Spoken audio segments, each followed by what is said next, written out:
கரூரில் இன்று முதல்வர் விஜய் வந்து இன்னைக்கு கலந்துட்டார். அதாவது நல்ல தோல் தொழிற்சாலை, அதாவது காலணி, தோல் இல்லாத காலணி தொழிற்சாலை, அதை வந்து அடிக்கல் நாட்டியிருக்கார். அப்புறம் இறந்து போனவர்களுடைய குடும்பங்களுக்கு பணி நியமன ஆணை வழங்கியிருக்கார். அப்புறம் மக்களிடம் வந்து மக்கள் சந்திப்பு நிகழ்ச்சி நடந்திருக்கு, ரோடு ஷோ நடந்திருக்கு. ஸோ கரூரே அப்படியே ஒரே கலக்கிட்டாரு. ஒரே தடபுடலாக இருந்திருக்குது. ஆனால் எதிர்க்கட்சிகளுடைய வயிற்றிலே புளி கரைச்சிருக்கார். அந்த மாதிரி பண்ணியிருக்கார். ரொம்ப ரொம்ப விசேஷமானது. இந்த தோல் தொழிற்சாலை, காலணி தொழிற்சாலை கொண்டு வந்தது ஒரு நல்ல விஷயம். இதே மாதிரி எல்லா இடங்களிலும், எல்லா ஊர்களிலும் புதிய புதிய தொழிற்சாலைகளை வர்றதுக்கு, அவங்க முதலீடு செய்கிறதுக்கு தகுந்த ஏற்பாடு பண்ணணும்.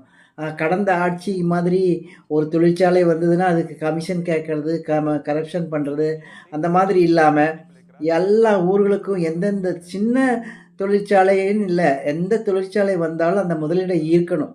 அப்போ தான் அவங்க வேலைவாய்ப்புகளுக்கு நிறைய வேலைவாய்ப்பு கிடைக்கும்.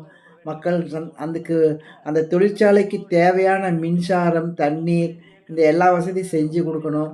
எந்த விதமான கமிஷனோ எந்த விதமான மிரோ இல்லாமல் எல்லா தொழிற்சாலைகளும் தமிழகத்தில் நிறைஞ்சு இருக்கிற மாதிரி முதல்வர் விஜய் ஏற்பாடு செய்யணும். அதே சமயத்தில் இப்போ வந்து அந்த எதிர்க்கட்சியை விளாசி பேசினார். அதுவும் மிக அற்புதமாக அவங்களுடைய என்ன தவறு, கரூரில் என்ன நடந்தது, போலீஸ் காவல்துறை என்ன மாதிரி நடந்தது அப்படின்னு சொல்லியிருக்காரு. இதெல்லாம் ஓகே. ஆனால் அப்போ அதே சமயத்தில் இப்போ இந்த இறந்து போனவர்களுடைய குடும்பங்களுக்கு பணி நியமன ஆணை கொடுத்தது அது கொஞ்சம் நெருடலாக இருக்குது. அது எல்லாத்துக்கும் அது அந்த விஷயம் ஒத்து போகுமா அப்படின்னு கோர்ட்டில் போட்டிருக்காங்க. கோர்ட் என்ன சொல்லுதுன்னு தெரியல.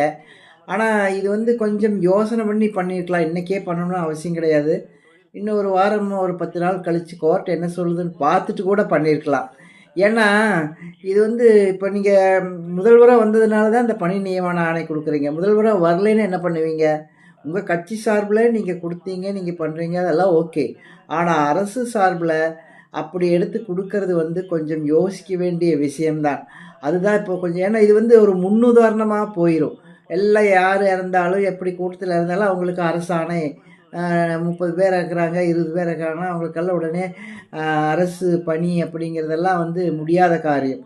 அதனால் ஃப்யூச்சரில் எப்படின்னு முடியாத காரியம். அதனால் அதை யோசனை பண்ணியிருக்கணும். கோர்ட் என்ன சொல்லுதுன்னு தெரிஞ்சதுக்கப்புறம் அந்த பணி நியமன ஆணைகளை கொடுத்துருக்கணும். அதனால் இது வந்து அதே சமயத்தில் இப்போ நீ வேலை கொடுத்துட்டு மறுபடியும் வாபஸ் வாங்கினாலும் அதுவும் நல்லா இருக்காது. அதை யோசனை பண்ணியிருக்கணும்.